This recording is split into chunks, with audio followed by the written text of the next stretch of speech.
ഇപ്പോൾ വിസ്മയുടെ അച്ഛൻ മാധ്യമങ്ങളെ കാണുന്നു. CSI നല്ല രൂപത്തിൽ കേസ് ചാർജ് ചെയ്തിരിക്കുകയും ഒരുപാട് ഉപദേശങ്ങൾ ഞങ്ങൾക്ക് തരികയും അവനെ ഒരുപാട് ശകാരിക്കുകയും ചെയ്ത് ആണ് അന്ന് ആ കേസ് ഒത്തുതീർപ്പിലായത്. എന്നിട്ട് സാറ് ഞങ്ങളുടെ ഒരു വാക്ക് പറഞ്ഞു, ഞാൻ ഈ കേസ് ഒത്തുതീർപ്പാക്കുന്നെങ്കിലും അവനെ കൊണ്ട് എല്ലാ കാര്യവും എഴുതി ഒപ്പിടിച്ച് മേടിച്ചതിന് ശേഷം അവൻ എന്തെങ്കിലും ചെയ്താൽ അവൻ്റെ കൂടെയാണ് പറഞ്ഞത്, നീ ഇനി എന്തെങ്കിലും ഒരു വീട്ടിൽ എന്തെങ്കിലും ഒരു പ്രശ്നം ഉണ്ടാക്കിയാൽ ഈ കേസിട്ട് നിന്നെ ഞാൻ അകത്താക്കും, നിന്നെ ലോക്ക് ചെയ്യുമെന്നാണ് പറഞ്ഞത്. അകത്താക്കും, നിന്നെ ലോക്ക് ചെയ്യും, നീ അതിലൊരു ഇതും വേണ്ട എന്ന് എൻ്റെ കൂടെ എൻ്റെ മോൻ്റെ കൂടെയും പറഞ്ഞിട്ടുണ്ട്. ആ ഒരു ഇത് ഞാൻ ഒന്ന് റീ ഓപ്പൺ ചെയ്ത് ആ കേസ് ഒന്നും കൂടെ നമുക്ക് ചെയ്യണം എന്നുള്ളതല്ല. ഇപ്പോഴത്തെ കേസ് എല്ലാം നല്ല പരിപൂർണമായിട്ട് നല്ല വിശ്വാസത്തിലും നല്ല രൂപത്തിലും, പ്രത്യേകിച്ചും ഇതിനെ അന്വേഷിക്കുന്ന പോലീസ് ഉദ്യോഗസ്ഥന്മാരെന്ന് പറയുന്നത് ഞങ്ങളെ കാണപ്പെട്ട ദൈവം തന്നെ ആയിട്ട് തന്നെയാണ് ചിത്രീകരിച്ച് പറയുന്നത്. അതിൽ ഒരു സംശയമില്ല. അതേപോലെ എൻ്റെ സർക്കാരും എല്ലാവരും മീഡിയ എന്നാലും ശരി തന്നെ, എൻ്റെ കൂടെ ഉള്ളായിരുന്നാലും എല്ലാവരും എനിക്ക് പരിപൂർണ സപ്പോർട്ട് തന്ന് ഈ കേസ് അങ്ങേയറ്റം ഏത് രൂപത്തിൽ അങ്ങേയറ്റം എന്ന് പറഞ്ഞാൽ ലാസ്റ്റ് വരെ ഞങ്ങളെ കൂടെ നിൽക്കുമെന്ന് ഇതിന് അന്വേഷണ ഉദ്യോഗസ്ഥർ തന്നെ എൻ്റെ കൂടെ നേരിട്ട് എന്നെ വിളിച്ച് എൻ്റെ റൂമിനകത്ത് ഒറ്റയ്ക്കിരുത്തി എൻ്റെ കൂടെ കുറേ കാര്യങ്ങൾ പറഞ്ഞു തരികയും ചെയ്തിട്ടുണ്ട്. അത് നമ്മളെ റൂറൽ SP ആണ്.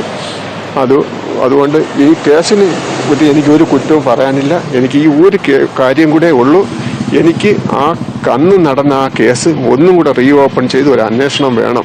കാരണം അവനൊരു വെഹിക്കിൾ ഇൻസ്പെക്ടറാണ്. അവിടെ നിന്ന് മദ്യപിച്ച് വന്ന് അതിൻ്റെ ആൽക്കഹോളിക്കിൻ്റെ ടെസ്റ്റ് നടത്തി അതിൽ 85% ആൽക്കഹോൾ ഉണ്ടെന്ന് SI ആ ഷീറ്റിനകത്ത് എഴുതിയിട്ടുണ്ട്. എൻ്റെ കൂടെ പറയുകയും ചെയ്ത് അവിടെ വെച്ച്. അതുകൊണ്ട് ആ കേസ് ഒന്നും കൂടെ റീ ഓപ്പൺ ചെയ്യണം എന്നുള്ളതാണ് എന്നോട് ഉണ്ടായിരുന്നു.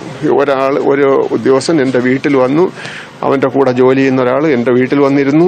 ആ അച്ഛനെന്ന് അവനെ പറയാൻ പറ്റൂല, അവനും മരുമകനെന്ന് പറയുന്ന അവനാണ് ക്രിമിനലാണ്. അവനും ഇതിന് ഒരു മെയിൻ കൈയാണ്. അവൻ മുകേഷ് എന്നാണ് അവൻ്റെ പേര്.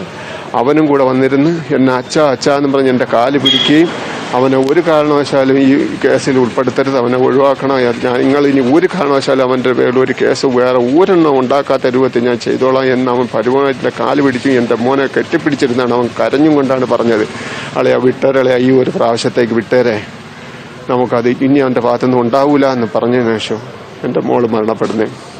അതുകൊണ്ട് ആ കേസ് ഒന്നുകൂടെ വെച്ച് ഇവർക്കെതിരെ ഈ മഹേഷിൻ്റെയും കൂടെ ചേർത്ത് എനിക്ക് അതിൽ കേസ് ഒന്ന് ചാർജ് ചെയ്യണം. അതിനുവേണ്ടി ഞാൻ ഇന്ന് മേഡം വരും, 11:30 വരുമെന്നാണ് പറഞ്ഞതെന്ന്. മേഡം വരുമ്പോൾ അത് ഞാനൊന്ന് ആവശ്യപ്പെടും. അതെ, കേസ് രേഖപ്പെടുത്തുന്നതിന് മുമ്പ് തന്നെ അത് ഒത്തീർപ്പായി. കേസ് ഞങ്ങൾ കൊടുത്തില്ല. ഞങ്ങൾ ഫോൺ ചെയ്ത് വിളിക്കുകയും SI രാത്രി നൈറ്റ് പെട്രോളിങ്ങിൽ അവിടെ വന്ന് ഇവനെ പിടിക്കുകയും ആ ഒരു കാര്യങ്ങളെല്ലാം ഞാൻ മീഡിയ പറഞ്ഞിട്ടുണ്ട്. പക്ഷെ അത് ഇപ്പോൾ എനിക്ക് അതും കൂടെ ഒന്ന് റീ ഓപ്പൺ ചെയ്ത് അന്വേഷിക്കണമെന്നുള്ള ഒരു ആവശ്യം കൂടെ ഉണ്ട്. ഇത് പിന്നെ നമ്മുടെ ഇതിൻ്റെ ഇൻക്വസ്റ്റിൻ്റെ ഒരു കോപ്പി പോലും നമുക്ക് കിട്ടിയില്ല. പോസ്റ്റ്മോർട്ടത്തിൻ്റെ പ്രിലിമിനറിയിലെ കോപ്പി പോലും നമുക്ക് കിട്ടിയിട്ടില്ല. അന്വേഷണ ഉദ്യോഗസ്ഥർ ആ കാര്യങ്ങളൊന്നും നമ്മുടെ അടുത്ത് ഇതുവരെ പറഞ്ഞിട്ടില്ല. നമ്മൾ അറിയുന്ന നിങ്ങളെ കണക്കുള്ള മീഡിയാസിൻ്റെ കയ്യിൽ നിന്നാണ് ഇപ്പോൾ യഥാർത്ഥത്തിൽ ഇന്നലെ SP രാജു എന്നാണ് എനിക്ക് തോന്നുന്നത്, രവി അദ്ദേഹം പറഞ്ഞേക്കുന്ന ഒരു പ്രിലിമിനറി പ്രാഥമികമായിട്ടുള്ള ഒരെണ്ണം ഹാങ്ങിങ് ഡെത്ത് എന്നാണ് പറഞ്ഞേക്കുന്നത്.